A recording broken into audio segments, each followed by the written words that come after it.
Imagina que al final de tu vida alguien te hiciera una sola pregunta.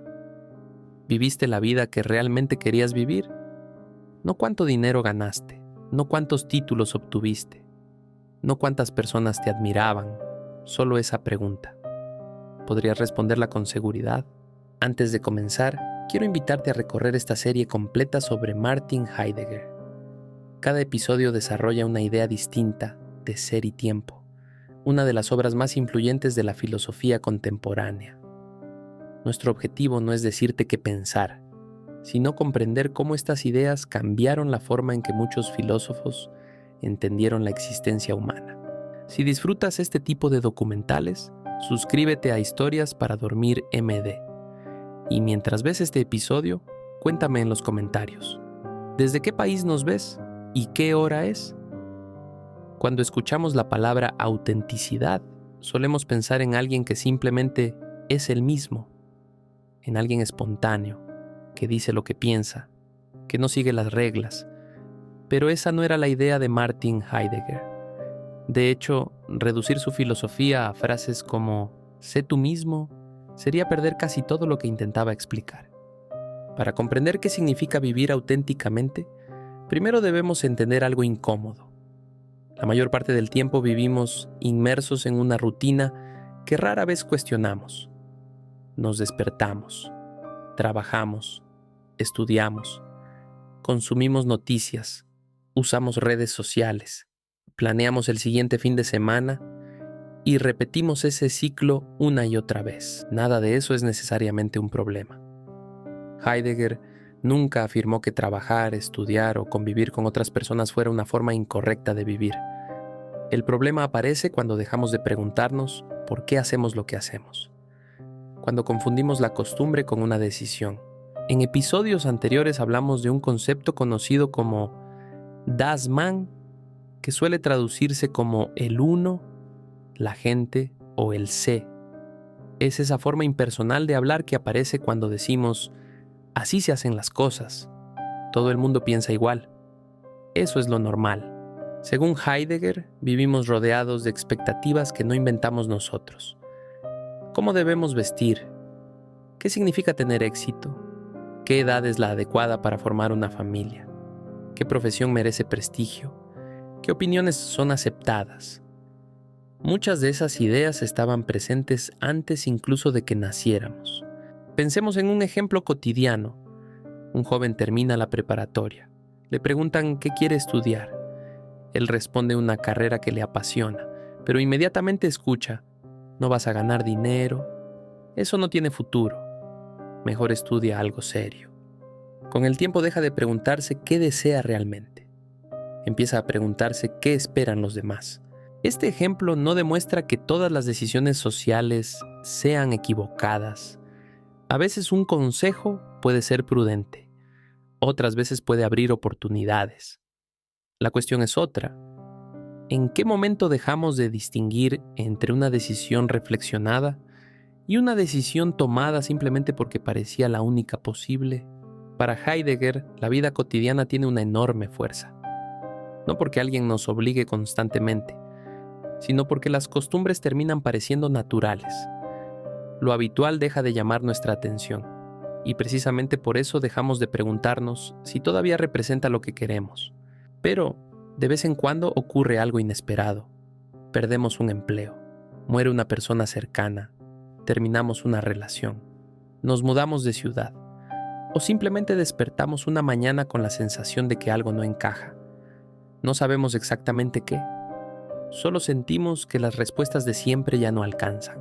En el episodio anterior hablamos de la angustia. Heidegger la distingue del miedo porque, mientras el miedo suele dirigirse hacia un peligro concreto, la angustia pone en cuestión el modo en que experimentamos el mundo. Las certezas cotidianas dejan de sentirse tan sólidas. Y aparece una pregunta difícil de evitar.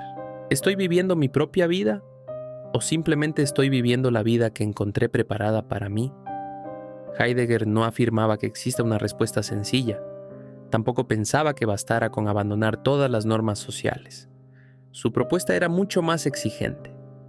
La autenticidad comienza cuando aceptamos la responsabilidad de preguntarnos cómo queremos existir.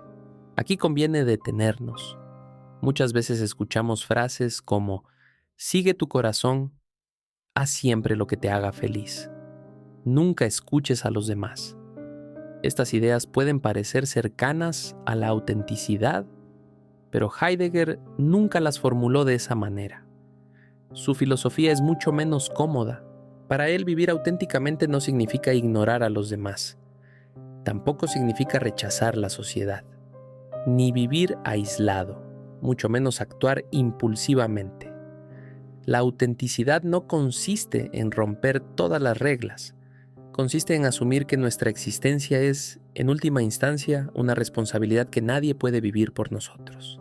Podemos recibir consejos, podemos aprender de otras personas, podemos equivocarnos, pero llega un momento en que ninguna tradición, ninguna costumbre y ninguna opinión puede responder completamente una pregunta.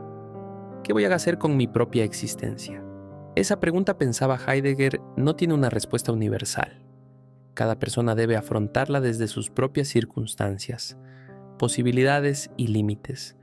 Y precisamente ahí comienza una forma distinta de entender la libertad. No como ausencia de condicionamientos, sino como la posibilidad de asumir nuestra existencia de manera consciente. Llegados a este punto, es fácil caer en un malentendido. Si la autenticidad consiste en asumir nuestra propia existencia, ¿significa eso que debemos romper con todas las normas sociales? Heidegger nunca afirmó algo semejante. De hecho, sería una interpretación demasiado simple de un pensamiento mucho más complejo. Vivimos con otras personas, aprendemos de ellas, compartimos un idioma, construimos familias, trabajamos en comunidad. Nada de eso desaparece cuando hablamos de autenticidad. Lo que cambia es la forma en que nos relacionamos con todo ello. ¿Lo vivimos porque nunca lo cuestionamos? ¿O porque después de reflexionar decidimos hacer lo propio? Pensemos en dos médicos. Ambos ejercen la misma profesión. Ambos trabajan largas jornadas. Ambos ayudan a sus pacientes. Desde fuera parecen llevar vidas muy parecidas. Sin embargo, uno eligió ese camino porque era el sueño de su familia.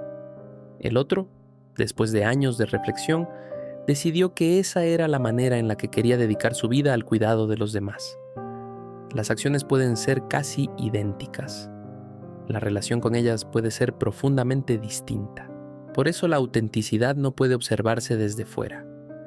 No existe una lista de comportamientos que conviertan automáticamente a una persona en auténtica. No depende de la ropa que usa, ni del trabajo que tiene, ni de si vive en una ciudad o en el campo. Tiene que ver con la forma en que cada persona asume sus propias posibilidades. Aquí aparece otra idea importante. Heidegger insiste en que nunca elegimos las condiciones desde las que comenzamos a vivir. Nadie escoge la época en la que nace, ni el idioma que aprende de niño, ni la familia en la que crece, ni muchos de los acontecimientos que marcarán su historia. Nuestra vida siempre comienza dentro de circunstancias que ya existían antes de nosotros. Sin embargo, esas circunstancias tampoco determinan completamente quién llegaremos a ser. Podemos responder a ellas de muchas maneras. Podemos aceptar ciertas tradiciones, cuestionar otras, transformar algunas, o descubrir posibilidades que antes no habíamos imaginado. La autenticidad no elimina los límites. Consiste en asumirlos sin dejar de preguntarnos qué podemos hacer con ellos. Esta es una de las razones por las que Heidegger ha sido leído de formas muy distintas. Algunos intérpretes consideran que su filosofía ofrece herramientas para comprender mejor la libertad humana. Otros creen que deja demasiadas preguntas abiertas y que no explica con suficiente claridad cómo tomar decisiones concretas. Ese debate sigue vivo en la filosofía contemporánea. También es importante evitar otro error frecuente. A veces se presenta a Heidegger como si hubiera escrito un manual para alcanzar una vida plena. No fue así. Ser y tiempo no promete felicidad. No ofrece una lista de pasos para encontrar el éxito. Su propósito era mucho más filosófico. intentar describir cómo existe el ser humano antes de convertir esa existencia en una teoría moral o psicológica. Quizá por eso su obra sigue siendo tan influyente. No porque ofrezca respuestas fáciles, sino porque obliga a formular preguntas incómodas. Preguntas que muchas veces evitamos, precisamente porque la rutina nos permite seguir adelante sin detenernos a pensar. Si este documental te está ayudando a comprender a Heidegger desde una perspectiva histórica y filosófica, suscríbete a Historias para Dormir MD. Nuestro objetivo no es simplificar a los grandes pensadores, sino comprender por qué sus ideas siguen siendo discutidas décadas e incluso siglos después. Y si este tema te está haciendo reflexionar, compártelo con alguien a quien también le guste la filosofía. Existe otra razón por la que esta idea continúa siendo actual. Vivimos en una época donde recibimos miles de opiniones cada día. Las redes sociales nos muestran qué consumir, qué vestir, qué pensar, qué considerar exitoso, qué tendencias seguir. Nada de esto existía en tiempos de Heidegger, y sin embargo, muchos lectores encuentran que sus preguntas siguen resonando en el presente.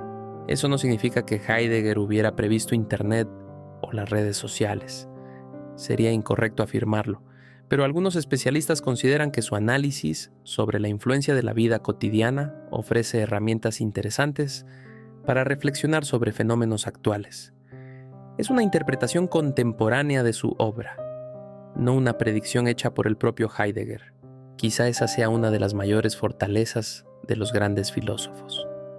No porque respondan definitivamente a nuestros problemas, sino porque nos enseñan nuevas maneras de formular preguntas.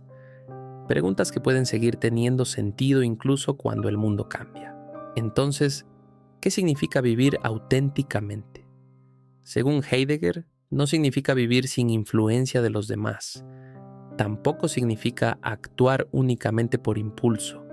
Significa reconocer que nadie puede asumir nuestra existencia por nosotros.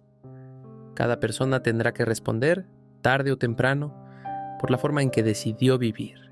Y esa responsabilidad puede resultar incómoda, porque elimina una excusa muy frecuente: la idea de que siempre podemos culpar únicamente a las circunstancias, a la sociedad o a otras personas por el rumbo completo de nuestra vida. Heidegger no negaba que existan condicionamientos. Lo que cuestionaba era que esos condicionamientos agotaran todas nuestras posibilidades. Pero todavía queda una pregunta. Si nuestra existencia tiene un límite inevitable, ¿no cambia por completo la manera en que entendemos cada una de nuestras decisiones?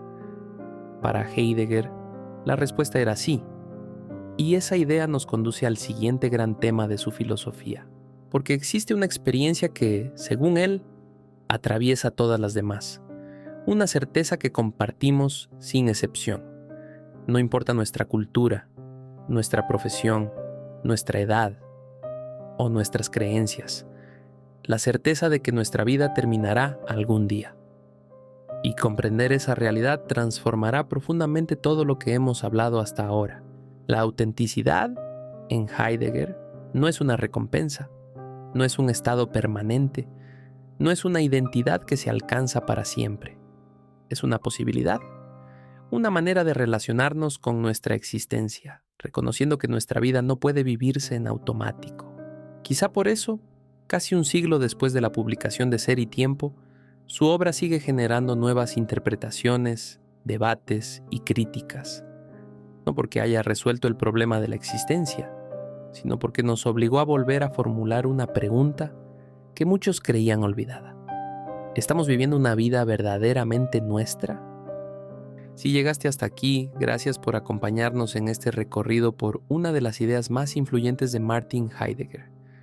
En el próximo episodio abordaremos uno de los conceptos más conocidos y al mismo tiempo más malinterpretados de toda su filosofía: el ser para la muerte. Veremos por qué Heidegger no entendía la muerte únicamente como el final de la vida, sino como una idea que puede transformar la manera en que vivimos el presente. Si no quieres perderte ese episodio, suscríbete a Historias para Dormir MD. Ahora quiero leerte. ¿Crees que vivimos la vida que realmente elegimos? ¿O muchas de nuestras decisiones están guiadas por expectativas que nunca cuestionamos? Cuéntanos desde qué país nos ves y qué hora es mientras estás viendo este documental. Y si hay un filósofo, una obra o un tema histórico que te gustaría que exploráramos en el canal, déjalo en los comentarios. Tu sugerencia puede convertirse en el próximo documental de Historias para Dormir M10.